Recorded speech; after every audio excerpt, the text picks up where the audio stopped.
जुलाई 18, 1981 Enfield वाली घटना के 4 साल बाद हम वॉरेंस को ग्लेजेल हाउस में देखते हैं। इसकी वजह होती है एक डेमोनिक शक्ति जिसने कार्ल और जूडी ग्लेजेल के बेटे डेविड ग्लेजेल को पजेस कर लिया है।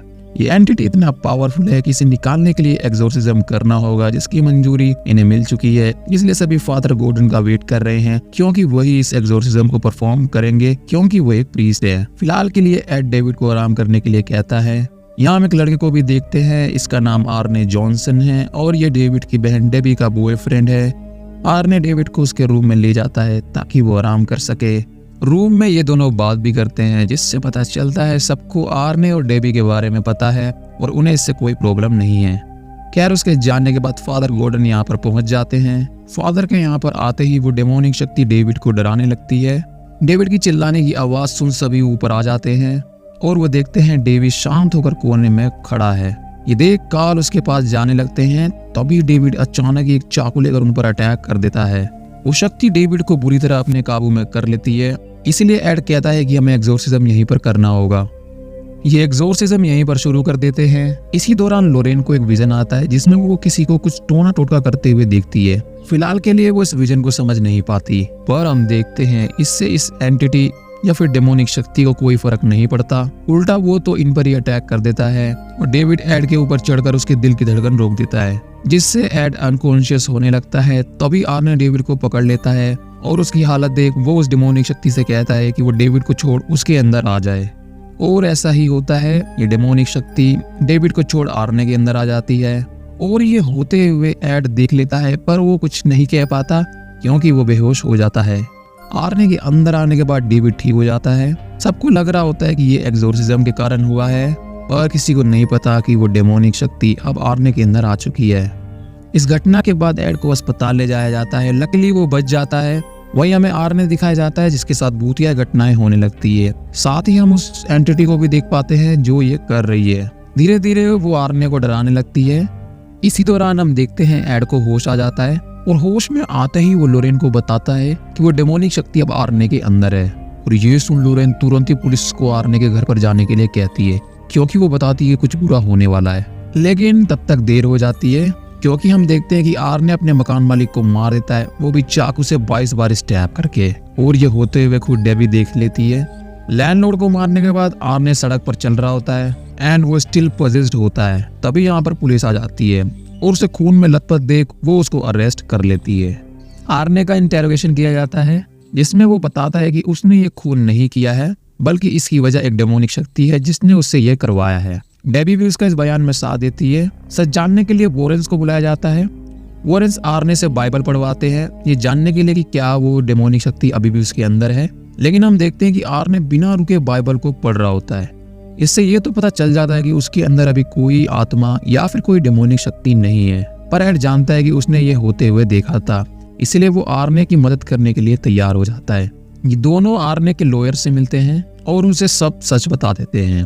वो कहते हैं उन्हें पता है कि आर्ने को सजा मिलनी तय है, क्योंकि कोर्ट भूत पिशाच पर विश्वास नहीं करता। पर जिस बेरहमी से उसने कत्ल किया है उसे मौत की सजा तो मिलनी कन्फर्म है।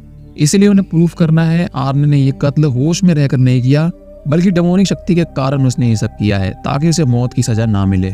लॉयर इसके लिए मान जाती है, जिसके बाद हम सभी को कोर्ट में देखते हैं, जहां आर्ने ऑफिशियली कोर्ट में स्टेटमेंट देता है, that is the devil made me do it. इस स्टेटमेंट के बाहर आते ही बवाल मच जाता है और ये केस काफी फेमस हो जाता है, क्योंकि पहली बार किसी मुजरिम ने अपने बचाव में ये कहा कि उसने ये खून नहीं किया, बल्कि उससे ये किसी डेमोनिक शक्ति ने करवाया है। ये सुन कोर्ट आर्ने को सीधा मेंटल हॉस्पिटल भेज देती है। इससे वॉरेंस को भी समय मिल जाता है ताकि वो इस केस को सोल्व कर पाए।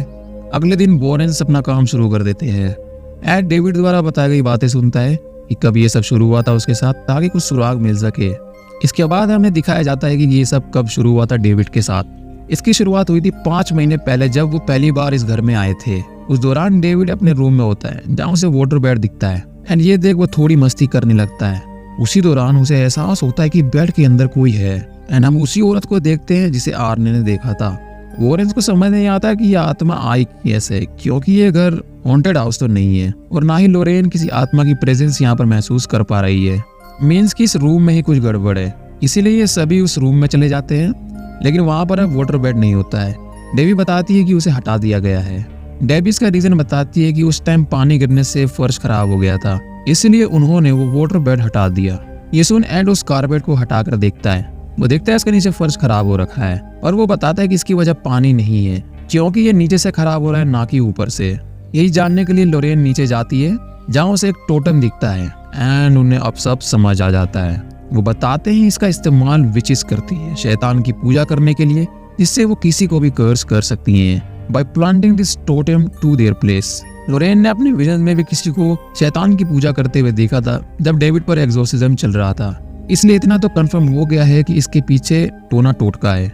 इसी वजह से आर ने बाइबल पढ़ पाया, क्योंकि उस पर कोई शैतान सीधा हावी नहीं है, बल्कि कोई दूसरा ही उस शैतान को उसके अंदर भेज रहा है।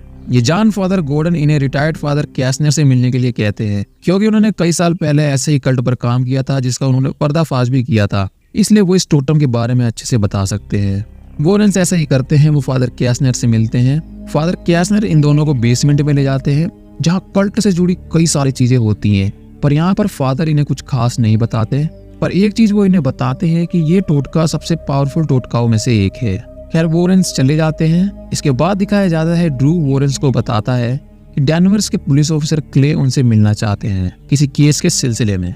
वॉरेंस उससे मिलते हैं। यहाँ पुलिस ऑफिसर बताते हैं ये केस है 2 लड़कियों का, जिनका नाम कैटी और जेसिका है। दरअसल ये 2 लड़कियां जो बेस्ट फ्रेंड्स थी वो अचानक ही गायब हो गई। कैटी की लाश जंगल से उन्हें बरामद हुई है, जिसे 22 बार चाकू से स्टैब कर मारा गया है, वैसे ही जैसे आर्ने ने अपने लैंडलॉर्ड को मारा। वही जेसिका अभी भी मिसिंग है। मीन्स कि ये केस आपस में कनेक्टेड है, पर सिर्फ यही वजह नहीं होती है वॉरेंस को बुलाने की। एक्चुअल वजह है क्ले को भी क्राइम सीन पर एक टोटम मिला है, जैसे कि ग्लेजल हाउस में मिला था, और क्योंकि वॉरेंस वैसे भी इस केस पर काम कर रहे हैं तो वो इनकी मदद कर सकते हैं। वॉरेंस भी हेल्प करने के लिए तैयार हो जाते हैं, क्योंकि वो समझ चुके हैं कि ये केस सेम है, क्योंकि दूसरा टोटम भी सेम ही है। यहाँ वो एक शर्त रखते हैं कि अगर उन्होंने ये केस सॉल्व कर दिया तो उन्हें जेसिका की केस फाइल चाहिए। केस के लिए तैयार हो जाते हैं एंड ये सभी उसी क्राइम सीन पर चले जाते हैं जहाँ इन्हें कैटी की बॉडी मिली थी। क्ले बताते हैं कि उन्होंने कई बार जंगल में जेसिका को ढूंढने की कोशिश की, लेकिन वो मिली ही नहीं। खैर हम लोरेन को देखते हैं एंड यहाँ आते ही उसे कुछ महसूस होता है कि यहाँ पर कुछ गलत हुआ था। इसके तुरंत ही बाद लोरेन को एक विजन आता है, उसी दिन का जब जेसिका ने कैटी को मारा था। हम इन्हीं दोनों लड़कियों को देख पाते हैं, ये दोनों इस जंगल में मस्ती कर रहे होते हैं। तभी जेसिका चाकू से कैटी को मार देती है, वो भी एक के बाद एक, यानी कि पूरे 22 बार। एंड वो आर्ने की तरह ही पजेस होती है। उसे मारने के बाद जेसिका यहाँ से भागने लगती है और वो सीधा नदी में कूद जाती है। इन रियल लाइफ हम देखते हैं कि लोरेन उसी के एक्शन को मिमिक कर रही होती है, जिससे वो भी भागकर नदी के पास पहुंच जाती है, लेकिन तभी कोई चीज उसे नीचे खींचने लगती है, लेकिन एट सही टाइम पर आकर उसे बचा लेता है। लोरेन बताती है कि जेसिका इसी नदी के अंदर है, यानी कि उसकी डेड बॉडी। वैसे तो क्ले कहता है कि उसने इस नदी में भी ढूंढने की कोशिश की थी और उन्हें जेसिका नहीं मिली, फिर भी वो लोरेन की बात मानकर एक बार और इसमें छानबीन करवाता है, लेकिन इस बार उन्हें एक बॉडी मिलती है। हालांकि वो श्योर नहीं होते कि ये जेसिका ही है, पर क्योंकि बॉडी एक फीमेल की है इसलिए उन्हें थोड़ा कंफर्म हो जाता है और वादा अनुसार वो उन्हें जेसिका की केस फाइल दे देता है। वॉरेंस फाइल को लेकर घर पर पहुंचते हैं, तभी उन्हें डेबी का फोन आता है। वो बताती है आर्ने खुद को बार बार मारने की कोशिश कर रहा है। ये सुन एड उसी अस्पताल के फादर न्यूमन को 24 घंटे आर्ने के साथ रहने के लिए कहते हैं, यानी कि उस पर नजर रखने के लिए, जब तक वो केस सॉल्व नहीं कर लेते।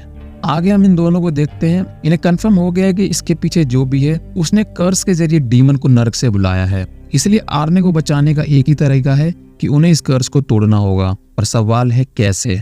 लोरेन बताती है जब डेविड पर एग्जोर्सिज्म चल रहा था उस समय उसने डेविड का हाथ पकड़ रखा था, तभी उसे एक विजन आया जिसमें उसने किसी को टोना टोटका करते हुए देखा। उस समय वो उस औरत से कनेक्ट हो गई थी और उसके जरिए ही वो सब कुछ देख पा रही थी। मीन्स कि अगर वो एक बार और ये करे तो वो पता लगा सकती है कि वो कौन है और वो कहाँ से कर रहा है। मीन्स कि अगर वो एक बार और वैसा ही करे तो शायद वो उसे देख सकती है और कुछ पता लगा सकती है। इसीलिए ये दोनों मुर्दाघर चले आते हैं जहाँ पर जेसिका की बॉडी होती है एंड वो अपना काम शुरू कर देती है एंड सक्सेसफुली वो कनेक्ट हो जाती है। मीन्स कि यही जेसिका है।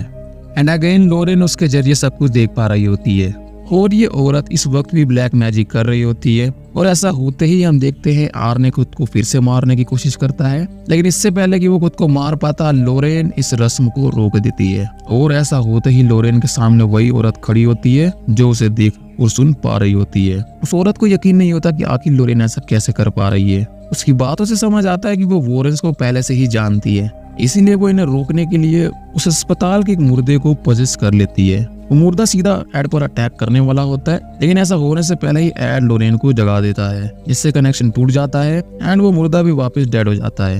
ये दोनों इसके बाद तुरंत ही घर पहुंच जाते हैं जहाँ ड्रू और डेबी होते हैं। ड्रू इनके लिए एक यूरोप की एंशिएंट ब्लैक मैजिक बुक लाया होता है जिसमें कुछ रस्मों के बारे में लिखा है। इसी से इन्हें पता चलता है कि ये रिचुअल कंप्लीट करने के लिए उसे मरना होगा जिसे पजेस किया गया है। इसी वजह से शायद आर ने खुद को बार बार मारने की कोशिश कर रहा है। बुक में रिचुअल खत्म करने का भी उपाय होता है, जो है उस जगह या फिर चीज को खत्म कर देना जिस पर यह रिचुअल किया जा रहा है। एंड इस केस में है वो ऑल्टर जिस पर वो ये सब कर रही है। रिचुअल को किसी भी हालत में पूरा करना होगा वरना डीमन उसे मार देगा जिसने ये रिचुअल शुरू किया था, क्योंकि वो नर खाली हाथ तो नहीं जाएगा। इसी वजह से वो औरत आर्ने को छोड़ना नहीं चाहती, क्योंकि अगर उसने ऐसा किया तो वो खुद मारी जाएगी। यानी कि अब इन्हें बस वो जगह पता करना है जहाँ से ये रिचुअल किया जा रहा है। लोरेन थोड़ी डिटेल बताती है उस जगह की जब वो उससे कनेक्टेड थी। वो बताती है वहाँ उसने ट्रेन की आवाज सुनी, साथ ही वहाँ ठंडा मौसम था और पानी भी छत से टपक रहा था, यानी कि वहाँ आसपास नदी है। इससे एड को समझ आता है ये जगह जरूर जमीन के अंदर होगी, इसके आसपास नदी या फिर रेलवे होगा। इतना पता चलते ही एड अचानक ही बेहोश हो जाता है, पर उठने पर वो देखता है कि उसके आसपास कोई भी नहीं है, पूरा घर खाली होता है। लेकिन अचानक ही उस पर वही आदमी अटैक कर देता है जिसे हमने अस्पताल में देखा था। एड इसे मारने की कोशिश करता है और तभी ड्रू उसे रोक लेता है, क्योंकि एड उस आदमी को नहीं बल्कि लोरेन को मारने जा रहा था। इसे एड समझ जाता है कि अगर उसे मैनिपुलेट किया जा रहा है मींस की टोटम उनके आसपास ही है। ये सोच सभी उसे ढूंढने लगते हैं, जिस दौरान लोरेन की नजर एक फ्लावर पॉट पर पड़ती है जिसके फूल मुरझा गए होते हैं, जबकि ये कल ही यहाँ पर आए थे। इन्हें नहीं पता कि इसे किसने भेजा है, मींस कि इसके अंदर ही टोटेम हो सकता है, और ऐसा होता भी है, इसके अंदर वही टोटेम होता है। यानी कि अब तीसरा शिकार ऐड हो चुका है। इसलिए लोरेन तुरंत ही फादर कैसनर के पास चली जाती है ताकि वो इस बुक को और भी अच्छे से पढ़ सके। वही डेबी वापस आर्ने के पास चली जाती है और एड और ड्रू रुक कर लोकेशन जानने की कोशिश करने लगते हैं।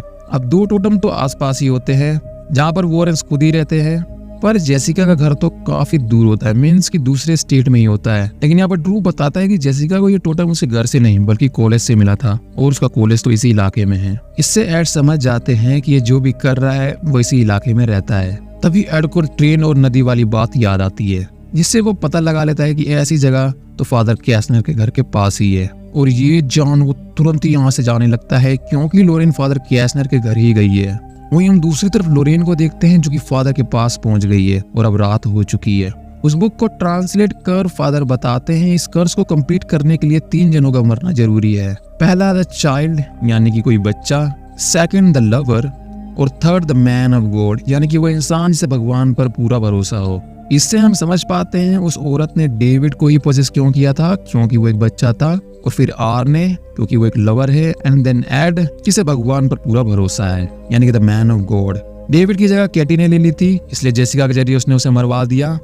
लोरेन द्वारा ये बताए जाने पर कि एड पे भी कर्स किया गया है, फादर लोरेन को एक सीक्रेट बताते हैं जिसके लिए वो उसे बेसमेंट में बुलाते हैं। यहाँ वो उसे एक सीक्रेट रिवील करते हैं कि उनकी एक बेटी थी जिसे उन्होंने चर्च से छुपा कर पाला इसी बेसमेंट में। उसका नाम इसला है। वो उसकी फोटो भी लोरेन को दिखाते हैं, जिसे देख लोरेन चौंक जाती है, क्योंकि इसला कोई और नहीं बल्कि वही औरत है जो कि ये ब्लैक मैजिक कर रही है।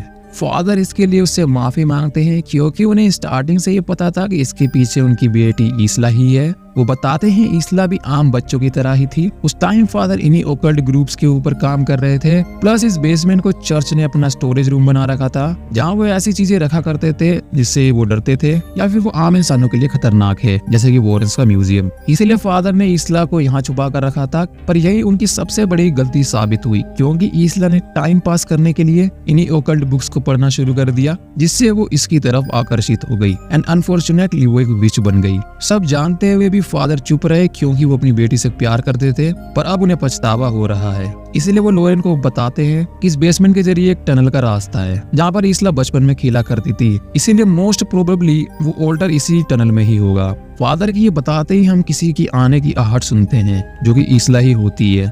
फादर ये समझ जाते हैं, इसीलिए वो लोरेन को उस टनल में भेज देते हैं। इसके बाद यहाँ पर इसला आ जाती है एंड यहाँ आते ही वो फादर कैसनर का गला काट कर मार देती है, जिसका पता लोरेन को चल जाता है। इसलिए वो बिना रुके ऑल्टर को ढूंढने लगती है। एंड वो उसे मिल भी जाता है। वो उसे तोड़ने की कोशिश करती है पर इसका कोई फायदा नहीं होता। तभी उसे ईसला के यहाँ पर आने का एहसास हो जाता है। इसी दौरान एड भी यहाँ पर पहुंच जाता है और वो लोरेन को आवाज लगाने लगता है। लोरेन समझ जाती है एड यहाँ पर आ गया, इसलिए वो चिल्लाने लगती है। एड को जमीन के अंदर से लोरेन की आवाज सुनाई देती है, इसलिए वो बाहर से इस टनल में घुस जाता है। वहीं ईसला को हम देखते हैं जो लोरेन को मारने की कोशिश कर रही होती है। इकबाल को लगता है कि वो उसे मार ही देगी पर लोरेन खुद को बचा लेती है। इसलिए ईसला किसी पाउडर की मदद से एड को पजेस कर लेती है और वो उसे लोरेन के पीछे लगा देती है। इसके बाद एड लोरेन को ही मारने की कोशिश कर रहा होता है, जिससे ईसला को टाइम मिल जाता है और वो अपना रिचुअल शुरू कर देती है। एंड ऐसा होते ही आर्ने खुद की जान लेने की कोशिश करने लगता है। वो खुद का गला काटने की कोशिश करता है पर डेबी उसका हाथ पकड़ लेती है। वहीं हम देखते हैं कि एड को होश में लाने के लिए लोरेन उसे वो यादें याद दिलाती है जब वो पहली बार मिले थे और डेट पर गए थे। ये चीज काम कर जाती है क्योंकि एड होश में आ जाता है। एंड हम देखते हैं कि ये दोनों उसी ओल्टर के पास ही खड़े होते हैं। ओल्टर को देख एड बिना देरी किए हथौड़े से ही उसको तोड़ देता है। एंड ऐसा होते ही हम देखते हैं आर्ने ठीक हो जाता है। ये देख ईसला इनके पास आकर इन्हें मारने की कोशिश करती है, लेकिन तभी यहाँ पर वो शैतान आ जाता है जिसे उसने नर्क से बुलाया था। अब क्योंकि ये कर्स टूट चुका है और रिचुअल कंप्लीट नहीं हुआ, इसलिए वो शैतान ईसला को बड़ी बेरहमी से मार देता है। आगे हम देखते हैं इस केस की निशानी के तौर पर एड इसी ऑल्टर पर रखा एक आर्टिफैक्ट अपने म्यूजियम में। अब दिन आता है केस के वर्डिक्ट का। जूरी वॉरेंस के किए गए इन्वेस्टिगेशन के आधार पर अपना वर्डिक्ट सुनाते हैं और आर्ने को वो मौत की बजाय 5 साल की सजा देते हैं। हमें बताया जाता है कि अपनी सजा के दौरान ही आर्ने ने डेबी से शादी कर ली एंड इन रियल लाइफ तब से अब तक ये दोनों साथ में रह रहे हैं। तो दोस्तों ये थी Conjuring 3 the devil made me do it की कहानी। उम्मीद है आपको पसंद आई हो और इसी के साथ मैंने कॉन्जरिंग यूनिवर्स की सभी मूवीज को एक्सप्लेन कर दिया है। जिन्होंने स्टार्टिंग से देखा है वो कमेंट करके बताना आपको कैसी लगी सभी वीडियोस। एंड आपकी अगर कोई डिमांड हो मूवी एक्सप्लेन करने की जो कि आपको समझ नहीं आ रही है तो आप नीचे कमेंट कर सकते हैं।